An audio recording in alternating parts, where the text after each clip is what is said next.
사랑과 영성 강의 오늘은 27번째 아가페의 탁월함에 대해서 살펴보고자 합니다. 오늘도 이렇게 비가 많이 오는 날이었지만 비를 맞고 이 산을 왔습니다. 크릭을 7개를 건넜어요. 비가 많이 와가지고 시냇물이 범람합니다. 그래서 워러 슈즈를 신고 또 방수 바지를 입고 그래서 무릎까지 빠지면서 여기를 이렇게 와가지고 여기 오니까 마음이 너무 편하고 좋습니다.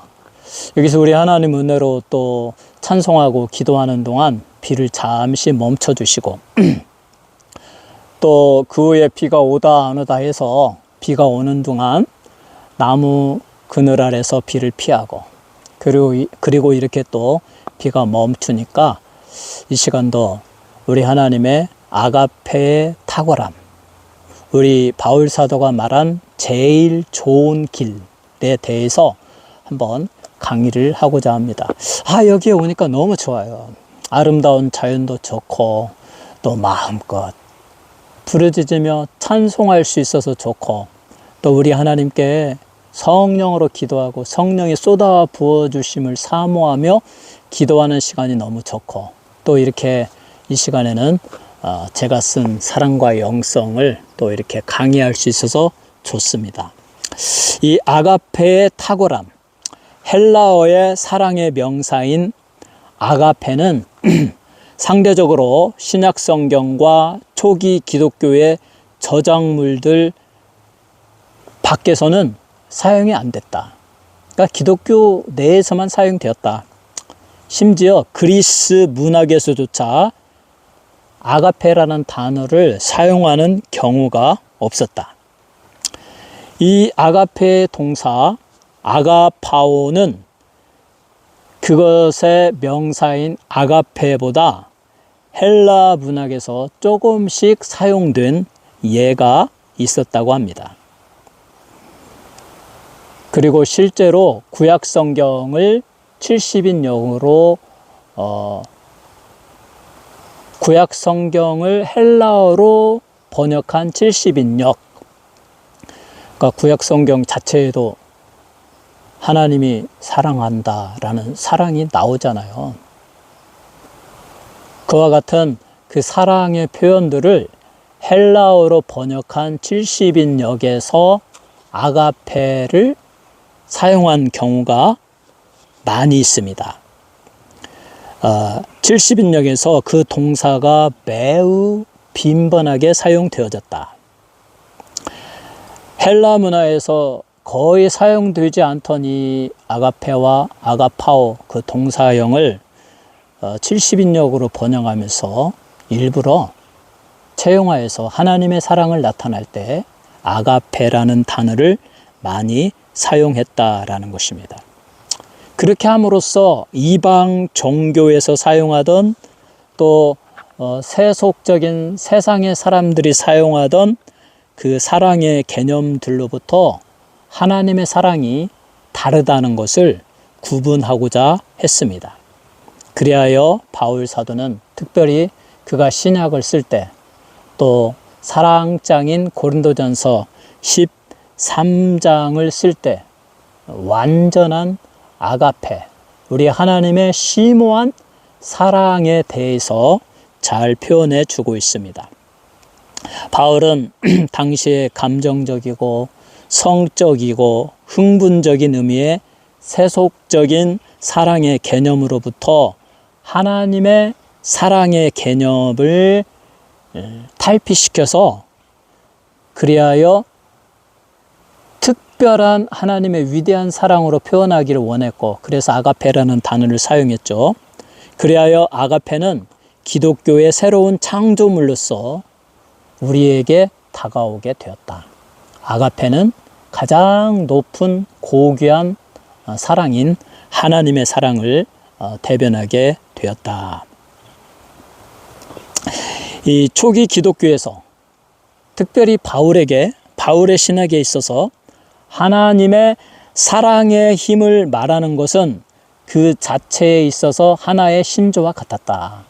그러니까 하나님의 사랑은 세상의 사랑과 완전히 다르고 그것은 무한히 크고 또 깊고 심오하고 그 어떤 사랑과도 견줄 수 없는 특별한 사랑이었기 때문에 이 하나님의 사랑을 특별히 취급하기를 원했습니다. 하나님의 사랑은 그리스도인의 존재의 기반이었으며 교회의 몸을 이루는데 필수적인 가장 탁월한 요소였다. 그러므로 신학자 나이그리는 그 아가페의 사랑이 없이 그리스도인이 되는 것은 아무것도 아니다. 이 하나님의 사랑을 아는 거 없이 아가페인 하나님의 사랑을 알고 깨닫고 누리고 그것을 실천하는 것 없이 그리스도인이 되는 것은 그냥 거짓된 그리스도인이다. 유명무실이다. 하나님의 사랑, 아가페의 사랑을 우리는 반드시 알아야 한다라는 것입니다. 근데 이제 바울 사도가 이렇게 하나님의 사랑을 표현하면서 하나님이 세상을 사랑하셨다. 하나님은 여러분을 사랑한다. 우리도 하나님을 사랑해야 된다. 하나님의 사랑은 하면서 고린도전서 사랑은 오래 참고 온유하고 자기의 유익을 구하지 아니하고 불의에 행치 아니하고 악한 것을 생각지 아니하고 진리와 함께 기뻐하고 모든 것을 참으며 모든 것을 믿으며 모든 것을 바라며 사랑의 심오한 얘기들을 막 하는데 아가페를 사용하니까 세상 사람들은 혼돈이 왔습니다. 도대체 저 아가페는 뭐냐? 우리가 아는 에로스, 우리가 아는 에로스는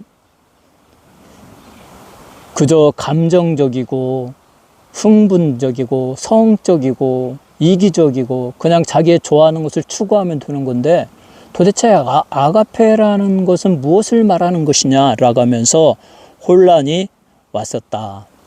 그 혼란스러운 그 헬라 문화 시대의 사람들을 향하여 바울은 아가페의 사랑은 이런 것이다 라고 하면서 가장 좋은 길이라고 하면서 아가페를 소개하고 있는 것입니다.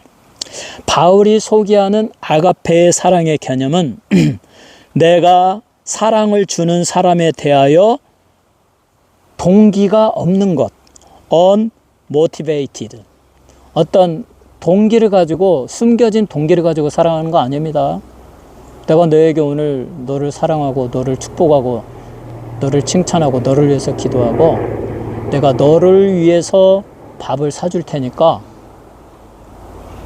네가 나에게 뭐 5,000불을 주어라. 뭐 이런 일을 해주라. 이거는 동기가 있는 거죠. 그건 아가페의 사랑이 아닙니다. 아가페는 이렇게 unmotivated, 전혀 동기가 없이 무조건적으로 사랑하는 것. 그리고 내가 사랑하는 그 사람 상대의 가치와 상관이 없는 것. 가치와 무관한 것입니다. 즉 사랑받을 자격이 없음에도 사랑하는 것. 이게 하나님의 사랑이고 아가페의 사랑입니다. 이 아가페의 사랑은 하나님의 선택하심으로 말미암은 하나님과의 관계에 의해서 새롭게 창조되어지는 새로운 가치에 무게를 두는 사랑이었다.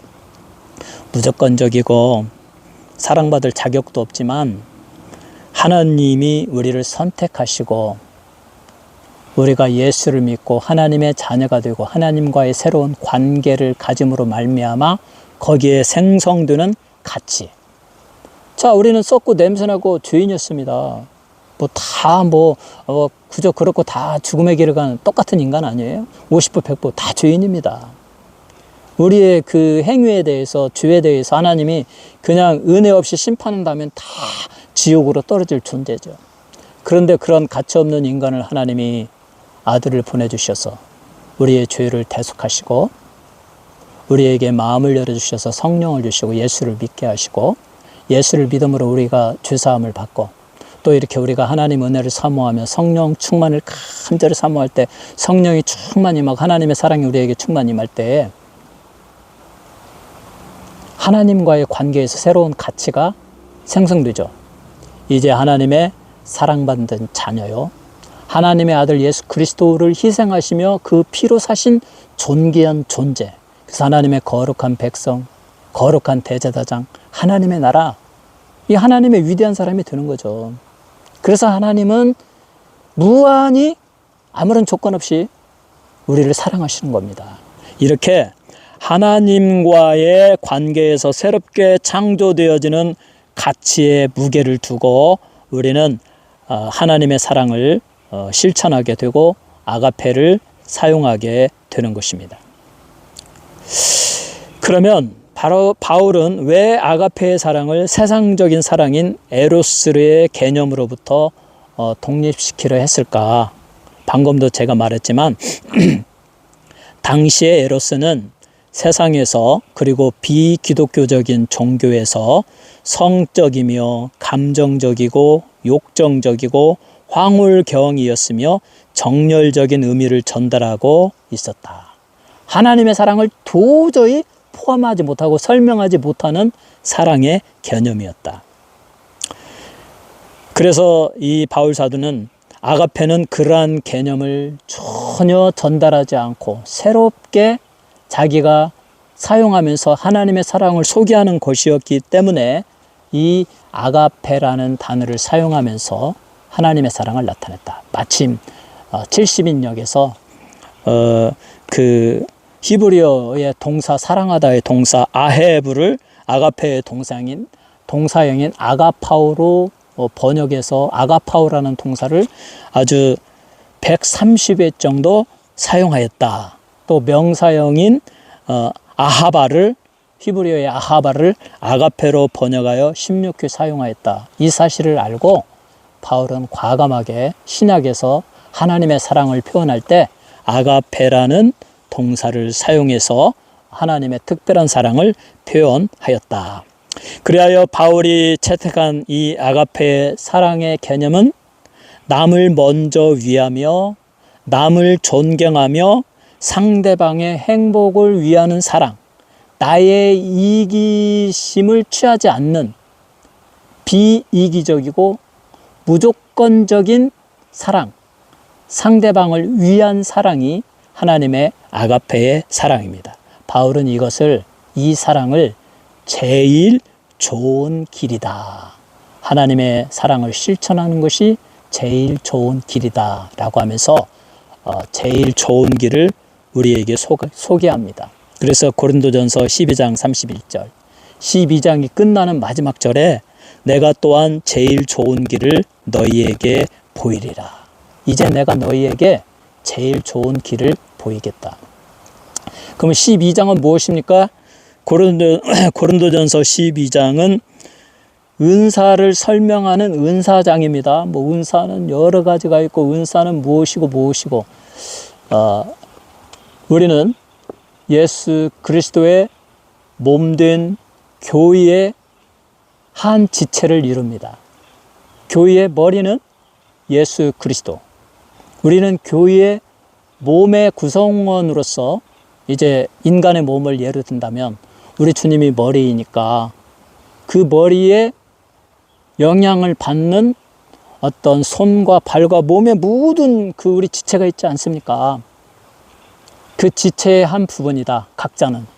그렇게 해서 하나님의 교회를 이룬다. 교회의 머리는 우리 주 예수 그리스도이시고 교회를 구성하는 모든 믿는 자들은 교회가 하나의 몸일 때 그 몸을 구성하는 지체와 같이 그 각 지체로서 우리 성령님이 주시는 은사를 가지고 지체의 역할을 다할 때 전체적인 교회의 하나의 공동체로서 발전과 부흥과 성장이 있다.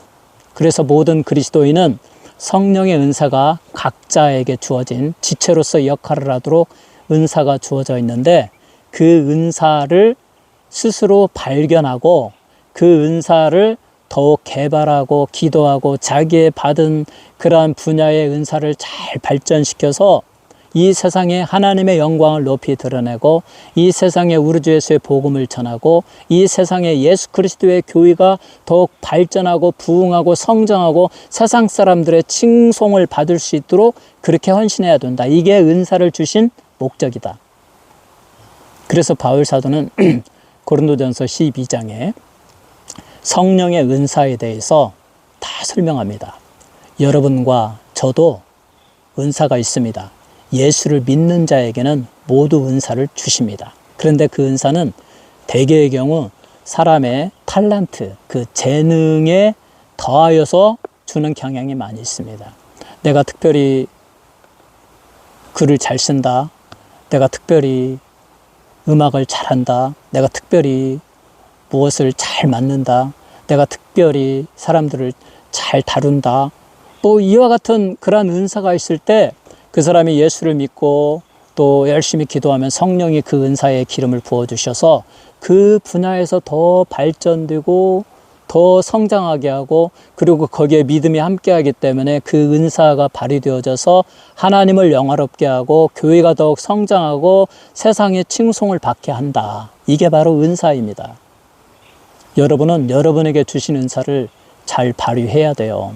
저도 저에게 주신 은사가 저도 뭐 이렇게 큰 교회를 조직하고 막 교회를 이끌어가고 그런 걸 꿈꿨지만 그것이 나의 은사가 아니다라는 걸 깨닫고 나에게만 주신 은사, 이렇게 아름다운 자연을 혼자 와서 즐기고 또 기도하고 묵상하고 또 책도 쓰고, 이 책을 쓰는 거요, 저는 정말 이 책도 그 약 200권의 원서를 다 읽고 그리고 나서 이 약 200권의 원서를 다 읽고 그리고 그거 요약해 가지고 이 자연과 결부시키면서 저의 생각으로 만들어내는 것이 이 사랑과 영성입니다. 이 하나님의 사랑을 이것보다 깊이 심오하게 쓴 책은 없어요. 이 CLC의 출판사에서 하나님의 사랑에 대해 이것보다 더 심오하게 쓴 책은 없다라고 선언해 주셨어요. 물론 한국 사람이 쓴 책 중에서. 그러니까 이제 제게는 그런 은사가 있다라고 생각하는 거죠. 그래서 저는 지금 세 번째 책 자연과 영성도 다 써놓고 지금 출판을 기다리고 있는데, 자연과 영성에서 저는 기독교 변증을 하는데 뭐 불교, 힌두, 이슬람 뭐 그들의 교리에 대해서 말하고, 자연주의에 대해서, 범신론에 대해서, 종교 다원주의, 그리고 진화론, 이러한 것들의 허구에 대해서 제가 다 써놓고 매일 읽는데 너무 좋아요. 거기에 저는 답을, 전능하신 하나님이 우주 만물을 창조하셨고 그리고 그의 아들 예수 그리스도를 보내주셨고 그를 통하여 우리의 그 파괴된 형상이 회복되어지고 성령을 주시고, 우리 주님이 이 세상에 오셔서 내가 곧 길이요 진리요 생명이니 나를 말미암지 않고는 아버지께 올 수자가 없다라고 하신 그 우리 주님만이 진리다. 예수 믿고 영원한 천국에 가는 것이 인간의 도리다라는 걸 저는 끊임없이 불교의 교리에 대하여 반응하고, 힌두교의 교리에 대해 반응하고, 이슬람의 교리에 대해 반응하고, 종교 다원주의에 대해서도 오직 예수님만이 길이요 진리요 생명이지 다른 종교는 생명이 없어요. 그 진화론, 뭐 자연주의, 이렇게 써서 읽고 내 자신의 내 두뇌에 계속 지금 리마인드 시키고 있어요. 내가 쓴 책에 대해서 내가 완전히 지식을 소유해야겠다. 그리고 이제 하나님이 은혜를 주시면 적절한 타이밍에 또 출판해야겠다. 이렇게 각자에게는 은사가 있다. 저와 같은 스타일의 책을 쓰는 일에는 보통 바쁜 목사님들 못 씁니다. 연구할 시간이 어디 있어요. 교수님들도 못 써요. 왜? 자기 가르쳐야 되잖아. 저 시간이 많잖아요. 교회가 작고 성도가 작기 때문에. 그래도 하나님이 새벽 기도하도록 몇 명을 붙여줘가지고 매일 새벽 기도하고 엎드려 기도하고 매주 설교 준비해서 설교해야 되고, 그 설교는 미주 복음방송국에 이 겨울철에는 6시 30분에, 여름철에는 4시 30분에 미주 복음방송국에서 제 설교가 방송됩니다. 그러니까 거기에 또 저는 사명감을 가지고 예수의 생명의 복음을 전하고자 이렇게 기도하고 또 말씀 읽고 말씀 연구하고 그렇게 살아가는데요. 이렇게 12장, 고린도전서 12장에서 은사장을 설명하는데 왜 바울이 이렇게 은사를 설명하냐면 고린도 교회 성도들이 은사를 너무 신봉했어요. 은사 추종자들이 되었어요. 특별히 그 은사 중에서도 방언의 은사를 최고의 은사라고 생각했어요. 방언과 예언과 지식과 특별히 방언. 그래서 막 아칸바카 셀바카 게라바셀바 이렇게 사람들 보는 데서 막 두 손 들고 방언으로 기도하고 방언으로 축복하고 그러면 사람들은 와 저분은 정말 성령의 능력을 받은 위대한 하나님의 사람이다라고 하면서 존중하니까 방언이 마치 아주 큰 어떤 위에 있는 듯한 그리고 너희 모두는 다 내 아래에 있다라는 듯한 생각을 하게 되었죠. 그리고 방언과 그 외의 은사를 가지고 지식의 은사, 예언의 은사를 가지고 서로 파벌 다툼을 하며 서로 경쟁을 하면서 내가 더 하나님의 사랑을 받는 종이다라고 하면서 그런 다툼과 갈등이 있었어요. 잘못된 은사에 대한 이해와 적용이었죠. 그래서 바울 사도는 그 은사를 설명하면서 이 은사란 성령의 은사로서 그리스도의 지체준 성도가 받아서 주님의 영광을 위하여 사용하는 건데 이 은사는 반드시 사랑과 함께 사용되어져야 한다라고 하면서 이 고린도전서 12장 31절 은사장 마지막에 내가 너희에게 제일 좋은 길을 보이리라 라고 하면서 바로 13장 사랑장이 빵빵하고 팡파르처럼 울려 나오는 겁니다. 너희가 은사를 사용할 때 반드시 하나님의 아가페의 사랑을 활용하여 사랑의 정신에서 사용해야 된다. 그리고 13장 사랑장이 나오고 다시 14장 은사장이 나오면서 은사에 대한 참된 교훈을 주는 것이 이 고린도전서 13장입니다. 우리 바울이 바로 그 제일 좋은 길을 소개하여 주시는 것입니다. 만약에 바울이 말한 아가페의 다른 사람을 위한 다른 사람 하나님의 영광을 위한 사랑을 하는 이 아가페의 정신에서 우리가 방언을 한다면 자랑하지 않죠. 자기를 높이지 않죠. 사랑은 오래 참고 온유하며 자기의 유익을 구하지 아니하며 무례히 행치 아니하고 모든 것을 참으며 견디며 이렇게 사랑의 정신을 딱 말하는데 누가 감히 어떻게 방언으로 막 자랑하겠어요. 그래서 바울 사도는 이 제일 좋은 길을 이 아가페의 정신으로서 고린도전서 13장에 말합니다. 자, 바울은 이 제일 좋은 길을 어떻게 설명하는가? 고린도전서 13장 1절에서 3절에 내가 사람의 방언과 천사의 말을 할지라도 사랑이 없으면 소리나는 구리와 울리는 꽹과리가 되고 내가 예언하는 능이 있어 모든 비밀과 모든 지식을 알고 또 산을 옮길 만한 모든 믿음이 있을지라도 사랑이 없으면 내가 아무것도 아니요 내가 내게 있는 모든 것으로 구제하고 또 내 몸을 불살에게 내어줄지라도 사랑이 없으면 내게 아무 유익이 없느니라. 사랑이 최고다. 아가페의 사랑이 최고다. 하나님의 사랑이 최고다. 그럼으로써 인간이 가진 모든 은사는 그것의 유용함을 거둘 수가 있고 하나님께 영광 돌리고 주의 몸된 교회를 위하여 아름답게 결실하는 은사가 되게 할 수 있다. 그래서 바울 사도는 이 아가페의 사랑, 하나님의 사랑, 제일 좋은 길을 우리에게 설명하고 있습니다. 이제 그 제일 좋은 길이 무엇인지 다음 주, 이제 다음 시간부터 또 강의하도록 하겠습니다. 오늘 이렇게 우리 하나님 은혜로 아름다운 이렇게 동산에 이 비도 오고 너무 좋습니다. 할렐루야입니다. 여러분 모두가 우리 하나님의 사랑을 소유하고 그 사랑을 소유하는 비결은 성령 충만을 받는 겁니다. 성령 충만을 받는 비결은 사모하고 찬송하고 기도하는 거예요. 사모하고 기도하는 거. 기도를 뜨겁게 해서 항상 성령으로 충만한 여러분 모두가 되시기를 주님의 이름으로 축원합니다.